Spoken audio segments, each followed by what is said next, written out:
मुल्क में झूठ से फितना फसाद का खतरा हो तो सच का चुप रहना नहीं बनता।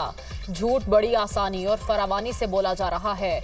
इदारे पर होने वाली मुसलसल तनकीद पर खामोश नहीं रह सकते। आर्मी चीफ गद्दार हैं तो उन्हें गैर मुअय्यना मुद्दत की तौसीक़ की पेशकश क्यों की गई? गद्दार हैं तो पसे पर्दा क्यों मिलते हैं?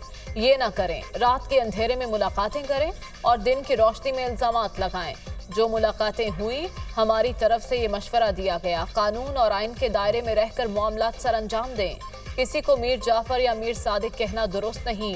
DGISI lieutenant general Nadeem Ahmed Anjum की प्रेस कॉन्फ्रेंस।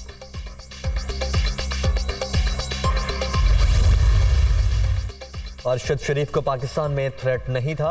अगर हुकूमत या एस्टेब्लिशमेंट चाहती अरशद शरीफ मुल्क ना छोड़ें तो क्या वो मुल्क छोड़ सकते थे? उनका हमारे इदारे से राबिता था। उन्होंने वापसी की ख्वाहिश का इजहार भी किया था। कीनिया के सरकारी मौक़िफ़ से मुतमईन नहीं।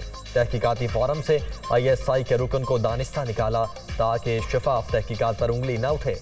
आप हमारा मुहासबा करें, तनकीद करें, लेकिन इल्ज़ाम तराशी ना करें। DGISI lieutenant general Nadeem Ahmed Anjum की मीडिया ब्रीफिंग।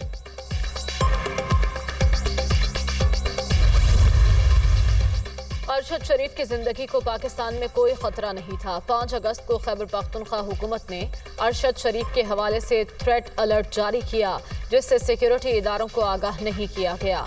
सीनियर सहाफ़ी एजेंडे के तहत मुल्क से बाहर भेजा गया। उन्हें सरकारी सतह पर किसी ने दुबई से निकलने पर मजबूर नहीं किया। अरशद शरीफ को दुबई से कीनिया जाने पर किसने मजबूर किया? सलमान इकबाल को वापस लाकर शामिल तफ्तीश किया जाए। सबको इंक्वायरी कमीशन की रिपोर्ट का इंतजार करना चाहिए। इल्ज़ाम तराशी नहीं करनी चाहिए। अपने इदारों पर एतमाद रखें। हमसे गलतियां हो सकती हैं लेकिन गद्दार नहीं हो सकते। अरशद शरीफ के इस मंतकी अंजाम तक ना पहुंचा तो इसका बहुत नुकसान होगा। DGISPR lieutenant general Babar Iftikhar की press conference.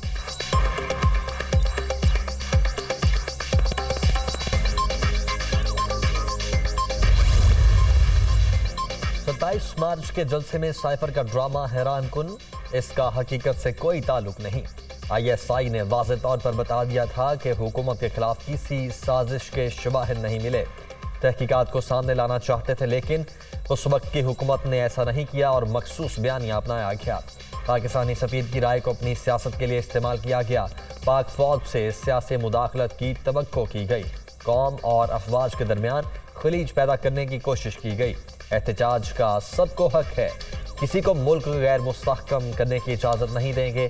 DGISPR lieutenant general Babar Iftikhar की मीडिया ब्रीफिंग।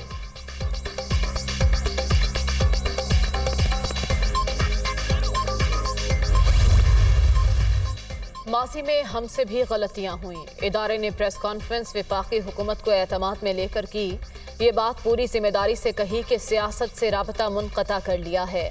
पाक फौज पाकिस्तान और इस सरजमीन की है, किसी फर्द वाहिद की नहीं। शोहदा का खून हमारे लिए रेड लाइन है, इसको क्रॉस न किया जाए। इमरान खान ने जालसाजी करके साइफर को सियासी मफाद के लिए इस्तेमाल किया। अरशद शरीफ की शहादत को भी सियासी कारोबार बना दिया। कीनिया में पेश आए अफसोसनाक वाक़े की तहकीकात ज़रूरी हैं। वज़ीर दिफा ख्वाजा आसिफ की न्यूज़ कॉन्फ्रेंस।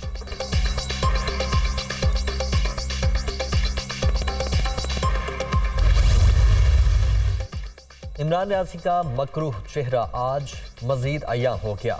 उन्होंने तहरीक अदम एतमाद की तहरीक को नाकाम करने के लिए साइफर का ड्रामा रचाया। अगर कोई उनके मफादात के लिए काम करने से इनकार करे तो गद्दार करार दिया जाता है। इमरान खान नफरत और कौम को तकसीम की सियासत कर रहे हैं। वफाकी वजीर दाखिला राना सनाउल्लाह की प्रेस कॉन्फ्रेंस।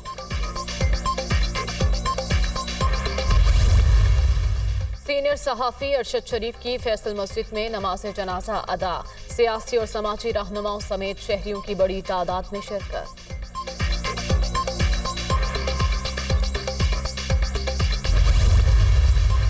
लॉन्ग मार्च की तैयारियां। कारकुनों को मुतहर्रिक करने के लिए इमरान खान के लाहौर में डेरे। कौम के लिए जंग लड़ रहा हूं, ये अब हतमी और फैसला कुन तहरीक है।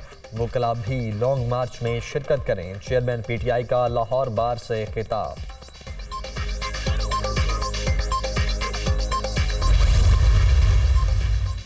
डॉलर की फिर ऊंची उड़ान। ओपन मार्केट में कदर ₹1.50 बढ़ गई, ₹225.50 में ट्रेड। इंटर मार्केट अमेरिकी करेंसी 81 पैसे महंगी, ₹221.49 पर बंद।